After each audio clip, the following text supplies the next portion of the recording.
What's going on? What's going on? You know what time it is. Alright, so if you can hit that subscribe button, drop a comment after I finish with the video, let me know what you think. And then also a like button, I greatly appreciate it. So, getting an update on the whole Joshua Brown situation. This is the gentleman who was a witness for the whole Amber Geiger shooting with the guy, both of them, John, across the hallway from him. So what we basically learned from the day, according to what news sources say, which I don't know, this is questionable if you ask me. So the story that they're basically giving us is there's 3 people who had drove in the apartment complex to do a quote-unquote drug deal with the kids. So what they're basically saying was the one guy who was inside the car, he stayed in the car, and 2 of the other guys got out to talk to him, at which point the conversation got into an altercation. Well, the one guy that stayed in the car was getting ready to get out of the car, and then that's when Joshua Brown, from what they say, told him to get back in the car and then pulled out a gun and shot the guy in the chest. The guy fell back in the car, and he said when he went back in the car, he heard more gunshots. And then that's when they dropped the 2 assailants that were with him, quote unquote, dropped him off at the hospital and kept going after everything was said and done. So now they're saying that these other 2 people have a warrant out for their arrest, and the one guy's in custody. So this story, man, and here's the other part of it that really baffles me. So they're also trying to say that this kid, Joshua Brown, that got shot, they're trying to say that this guy had, I don't even remember how much they said over $4,000 of cash in his apartment, a bunch of THC cartridges, and hella marijuana in his apartment. Like he was a small-time weed dealer. The problem I have with this whole fucking story, first off, I don't believe in that many coincidences. Like, it's just too convenient. Like, okay, bro, so what you're telling me is this guy was a drug dealer. These guys drove all the way from Louisiana all the way to Texas to get some weed from this guy. The conversation got out of hand. He had a gun on him and shot him. And he just happened to be killed when he had just testified to put a police officer in jail, to which the Dallas Police Department is known to be corrupt. Like, yo, with the whole situation, the what the hell with the JFK, when he got assassinated, he didn't even want to go to Texas. He got assassinated, and they were basically like the fucking stores and shit were all over the goddamn place, and they're basically saying that the police department was pretty much pretty much fumbling the case in terms of the killing and all that stuff. And he was just wary of going to Texas in general.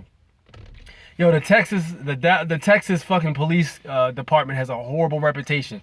So with that said, I don't believe in that many coincidences, man. If he knew the whole situation was still hot to the point where he was getting national coverage, why the hell would he keep weed of that amount in his house, knowing that it's illegal in Texas? Why would he have that much cash in his house? And why would he have just THC cartridges laying around? The whole story is just too convenient, man. It sounds like to me, and this is the question I also had, the dude lived in a gated community. Like Joshua Brown's community was gated. It's a nice neighborhood. They keep trying to say it was a bad neighborhood, but it wasn't. From what I understand, downtown was literally right. You can actually see the skyline from downtown, to downtown from where that apartment is. So what they're basically trying to sell you is a story. The area was a rough area, this and that and the third. Yo, these apartment complexes will literally let police live in these areas for like severely reduced rent. Like these guys will be paying a third of what you're paying for rent just because they're police officers living there. And everybody knows wherever police officers are, crime goes the opposite way. It's common sense. So like, I'm not buying that fucking story, man. It's just too many coincidences. And then with the whole situation with dude just having shit in his apartment after that big high profile case, what? Like, it don't add up, man. It's just not adding up to me.